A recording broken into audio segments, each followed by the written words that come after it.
ನಮಸ್ಕಾರ ಸ್ನೇಹಿತರೆ, ಇದು ನಮ್ಮ 85ನೇ ಭೇಟಿ. ಇಂದು ನಾವು ಎರಡು ಪದಗಳ ಬಗ್ಗೆ ತಿಳ್ಕೊಳ್ಳೋಣ. ಎರಡೂ ನಮಗೆ ಗೊತ್ತಿರೋದೆ, ಹಿಂದಿನ ತರಗತಿಯಲ್ಲಿ ನೋಡಿದ್ವಿ. ಎರಡು ಪದಗಳನ್ನು, ಅದರ ಅರ್ಥ ಏನು ಅನ್ನೋದನ್ನು ಸಿಸ್ಟರಿಂದ ಮೊದಲು ನಾವೇನು ಹೇಳ್ತಾ ಇದ್ವಿ.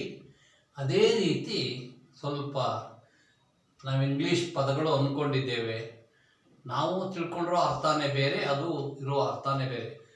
ಅದು ಕಾರಣಾಂತರದಿಂದ ನಮ್ಮ ಇಂಡಿಯನ್ಸ್ ಏನು ಮಾಡಿದ್ದೇವೆ, ನಾವು ಭಾರತೀಯರು ಆ ಇಂಗ್ಲೀಷ್ ಕೆಲವು ಪದಗಳನ್ನು ನಮ್ಮ ಈ ಸಂಸ್ಕೃತಿಗೆ ಅನುಗುಣವಾಗಿ ಸಾಮಾನ್ಯವಾಗಿ ನಮ್ಮಲ್ಲಿ ಈ ಪದನ ಬಳಸೋದು ಸ್ವಲ್ಪ ಕಡಿಮೆ. ಮತ್ತು ಈಗ ವೈಫ್ ಅನ್ನೋ ಪದನೂ ನಾವು ಬಳಸಲ್ಲ ಸಾಮಾನ್ಯ, ಅದಕ್ಕೆ ಬೇರೆ ಪದ ಹೇಳ್ತೀವಿ. ಅದನ್ನು ಮುಂದಿನ ತರಗತಿಯಲ್ಲಿ ಚರ್ಚೆ ಮಾಡೋಣ. ಇವಾಗ ಹೇಳ್ತೀವಿ ನೋಡಿ, ಭಾಳಷ್ಟು ಜನ ಇದನ್ನು ಹೇಳ್ತಾರೆ. ಕ್ಯಾರಿಂಗ್ ಅಂತ ಅಂದರೆ ಗರ್ಭಿಣಿ ಅಂತ. ಗರ್ಭಿಣಿಗೆ ಒಂದೊಂದು ಕಡೆ ಒಂದೊಂದು ರೀತಿ ಹೇಳ್ತಾರೆ.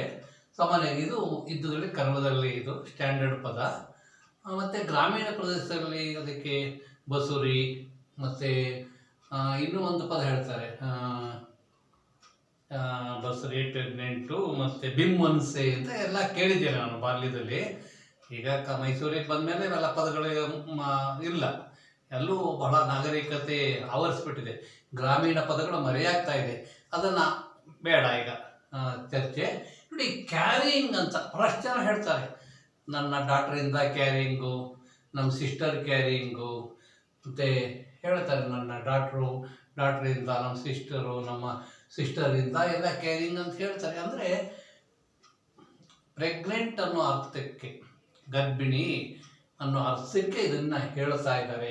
ಇದು ಖಂಡಿತ ಇಂಗ್ಲೀಷ್ನಲ್ಲಿ ಇದನ್ನು ಬಳಸಬಾರ್ದು. ಕ್ಯಾರಿಂಗ್ ಅಂದರೆ ಎತ್ಕೊಂಡು ಹೋಗ್ತಾ ಇರೋದು ಅಂತ. ಕ್ಯಾರಿ ಅಂದರೆ ಎತ್ಕೋ ಅಂತ, ಒಂದು ವಸ್ತು ಇನ್ನೊಂದು ಕಡೆ ಸಾಗಿಸು ಅಂತ. ಅದನ್ನು ಬಹುಶಃ ನಾವು ಹೊಟ್ಟೆಯಲ್ಲಿ ಮಗುನ ಸಾಕ್ತಾ ಇದ್ವಿ ಅನ್ನೋ ಅರ್ಥ ಬರಲಿ ಅಂತನೇನೋ ಗೊತ್ತಿಲ್ಲ, ಯಾರು ಮಾಡಿದ್ರು ಗೊತ್ತಿಲ್ಲ. ಇದನ್ನು ನಮ್ಮ ಸ್ಟ್ಯಾಂಡರ್ಡ್ ಇಂಗ್ಲೀಷ್ನಲ್ಲಿ ಇದನ್ನು ಬರೆದ್ರೆ ಅವರು ಐ ಕಾಂಟ್ ಫಾಲೋ ಯು ಅಂತಾರೆ.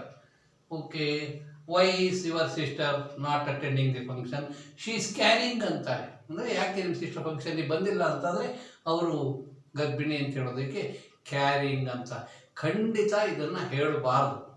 ಇದು ನಮಗೆ ಅರ್ಥ ಆಗಲಿ ಅಂತ ನಾವು ಹೇಳ್ತೇವೆ, ಆದರೆ ಇದು ನೋಡಿ ಪ್ರೆಗ್ನೆಂಟ್ ಅಂತ ಹೇಳಬೇಕು. ಇದು ಗೊತ್ತಿದ್ದು, ಪ್ರೆಗ್ನೆಂಟ್ ನಮಗೆ ಗೊತ್ತು. ಬಟ್ ಇದನ್ನು ಹೇಳಿದ್ರೆ ಚೆನ್ನಾಗಿರಲ್ಲ, ಇದು ನಮ್ಮ ಸಂಸ್ಕೃತಿಗೆ ವಿರುದ್ಧವಾದದ್ದು ಅಂತ ನಾವೇನು ಮಾಡ್ತೀವಿ, ಇಂಗ್ಲೀಷನ್ನು ನಮ್ಮ ಸಂಸ್ಕೃತಿಗೆ ಅನುಗುಣವಾಗಿ ತಗೊಂಬಿಟ್ಟಿದ್ದೀವಿ. ಅದು ಕಷ್ಟ ಆಗ್ತದೆ, ಕೆಲವು ಕಡೆ ಕಷ್ಟ ಆಗ್ತದೆ. ಅದರಲ್ಲೂ ನೆನ್ನೆ ನಾನು ಹಿಂದಿನ ತರಗತಿ ಹೇಳಿದಾಗೆ ಕಾಂಪಿಟೇಟಿವ್ ಎಕ್ಸಾಮಲ್ಲಿ ಮತ್ತು MNC ನಡುವ ಕಂಪ್ನಿಗಳು ನಡೆಸೋ ಪರೀಕ್ಷೆಗಳಲ್ಲಿ ಅವರು ಇದನ್ನು ಎಕ್ಸ್ಪೆಕ್ಟ್ ಮಾಡಲ್ಲ. ನಾವು ಯಾವುದೇ ಕಾರಣಕ್ಕೂ ಗರ್ಭಿಣಿ ಹೆಂಗಸಿಗೆ ಕ್ಯಾರಿಂಗ್ ಅಂತ ಇಂಗ್ಲೀಷ್ನಲ್ಲಿ ಬಳಸಬಾರ್ದು. ಪ್ರೆಗ್ನೆಂಟ್ ಅಂತ ಹೇಳೋದು ಏನು ತಪ್ಪಲ್ಲ. Pregnant, she is pregnant, she is carrying ಅಲ್ಲ. ಶೀ ಈಸ್ ಕ್ಯಾರಿಂಗ್ ಅಂದರೆ ಎತ್ಕೊಂಡು ಹೋಗ್ತಾ ಇದ್ದ, ಅವ್ರು ಅನ್ಕೋತಾರೆ ಏನು ಎತ್ಕೊಂಡು ಹೋಗ್ತಾ ಇದ್ದಾಳೆ ಆ ಹೆಂಗಸು ಅಂತ. ಅದಕ್ಕೋಸ್ಕರ ಇದನ್ನ ಮೊನ್ನೆ ಹಿಂದಿನ ತರಗತಿ ನಿಮ್ಗೆ ಹೇಳಿದೆ, ನಮಗೆ ಕೋ ಸಿಸ್ಟರ್, ಕೋ ಬ್ರದರ್ ನಾವು ಹೇಳ್ತೇವೆ ಅಂತ. ಅದು ಇಂಗ್ಲೀಷ್ ಅಲ್ಲ, ಅದಕ್ಕೆ ಸಿಸ್ಟರಿಂದ ಬ್ರದರಿಂದಾನೇ ಹೇಳಬೇಕು. ಅದೇ ರೀತಿ ಕ್ಯಾರಿಂಗ್ ಅನ್ನುವ ಪದ ಎತ್ಕೊಂಡು ಹೋಗೋದು ಅಂತ. ಎತ್ಕೊಂಡು ಹೋಗ್ತಾ ಇದ್ದಾರೆ, ಎತ್ಕೊಂಡು ಹೋಗ್ತಾ ಇದ್ದಾನೆ, ಅದಕ್ಕೆ ಅನುಗುಣವಾಗಿ, ಸಂದರ್ಭಕ್ಕೆ ಅನುಗುಣವಾಗಿ ಇದು ಅರ್ಥ ಬರುತ್ತೆ. ಎತ್ಕೊಂಡು ಹೋಗೋದು. ಯಾವುದೇ ಕಾರಣಕ್ಕೂ ಕ್ಯಾರಿಂಗನ್ನು ಪ್ರೆಗ್ನೆಂಟ್ಗೆ ಸಬ್ಸ್ಟಿಟ್ಯೂಟ್ ಆಗಿ ಬಳಸಬಾರ್ದು. ಅದು ಬಳಸುತ್ತಾರೆ, ನಾನೇನು ಯಾರು ಆರ್ಡರ್ ಮಾಡ್ತಾ ರಿಕ್ವೆಸ್ಟ್ ಮಾಡ್ಕೋತಾ ಇದ್ದೇನೆ. ಸ್ಟ್ಯಾಂಡರ್ಡ್ ಇಂಗ್ಲೀಷಲ್ಲಿ ನಮ್ಮ ವಿದ್ಯಾರ್ಥಿಗಳು ಅವರು ಬರೆಯುವ ಪರೀಕ್ಷೆಯಲ್ಲಿ ಈ ಸಂದರ್ಭ ಬಂದರೆ ಅವರು ಪ್ರೆಗ್ನೆಂಟೇ ಬರೀಬೇಕು. ಇಲ್ಲದೆ ಹೋದರೆ ದೇ ಮೇ ರಿಜೆಕ್ಟ್. ಇದನ್ನು ತಪ್ಪು ಅಂತ ಹಾಕಬಹುದು, ಕೆಲವರು ಕೊಟ್ಬಿಡ್ತಾರೆ. ಯಾಕೆಂದರೆ ಹೆಚ್ಚು ಅಧ್ಯಯನ ಮಾಡದೇ ಇದ್ದವರು ಇದನ್ನೇ ಕರೆಕ್ಟ್ ಅಂದ್ಕೊಂಡ್ಬಿಟ್ಟಿದ್ದಾರೆ. ಅದಲ್ಲ, ಕ್ಯಾರಿಂಗ್ ಅಂದರೆ ಎತ್ಕೊಂಡು ಹೋಗೋದು.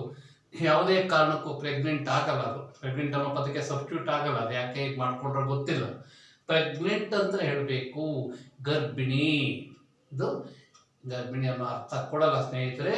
ಇದು ಎತ್ಕೊಂಡು ಹೋಗೋದು ಅಂತ ಬಹಳ ಮುಖ್ಯವಾದ್ದು. ಇನ್ನು ಮುಂದೆ ಬಹಳಷ್ಟಿವೆ, ಅದನ್ನು ಕೆಲವು ಚರ್ಚೆ ಮಾಡ್ತಾ ಇದ್ದಾರೆ. ಬಹುಶಃ ನಾನೀಗ ಒಂದು 2-3 ತರಗತಿಯಿಂದ ಇದನ್ನೇ ಹೇಳ್ಕೊಳ್ತಾ ಇದ್ದೇನೆ. ಬಹುಶಃ ಇದು ತಮಗೆ ಮಂದಟ್ಟಾಗಿದೆ ಅಂದ್ಕೊಂಡಿದ್ದೀನಿ. ಇಷ್ಟೇ ಡೈರೆಕ್ಟಾಗಿ ಹೇಳ್ಬಿಟ್ರೆ ಅದು ತಲೆ ನಿಲ್ಲ ವಿದ್ಯಾರ್ಥಿಗಳಿಗೆ. ಈ ರೀತಿ ಉದಾಹರಣೆ ಕೊಟ್ಟು ಹೇಳಿದರೆ ಅನುಕೂಲ ಆಗುತ್ತೆ ಅಂತ ಭಾವಿಸಿದ್ದೇನೆ ಸ್ನೇಹಿತರೆ. ಈ ಥರದ್ದು ಕೆಲವು ಮುಗಿದ ಮೇಲೆ ಬೇರೆ ವಿಷಯಕ್ಕೆ ಹೋಗೋಣ. ನಮ್ಮಲ್ಲಿ ಇಡಿಯಮ್ಸ್ ಎಲ್ಲ ಇದೆ, ಇಂಗ್ಲೀಷ್ ಚೆನ್ನಾಗಿರುತ್ತೆ. ಅದು ಇನ್ನೊಂದಷ್ಟು ಉಳ್ಕೊಂಡಿದೆ. ಇದು ನಾವು ಇಂಗ್ಲೀಷ್ ಪದಕ್ಕೆ ಬದಲಾಗಿ ಬೇರೆ ಅದಕ್ಕೆ ರೆಲೆವೆಂಟ್ ವರ್ಡ್ಗೆ ಬದಲಾಗಿ ಯಾವುದೋ ಪದವನ್ನು ಬಳಸ್ತಾ ಇದ್ದೇವೆ. ಅದಲ್ಲ, ಇದು ಗೊತ್ತಾಗಿದೆ ಅಂದ್ಕೊಂಡಿದ್ದೇನೆ. ಮುಂದಿನ ತರಗತಿಯಲ್ಲಿ ಭೇಟಿಯಾಗೋಣ. ನಮಸ್ಕಾರ.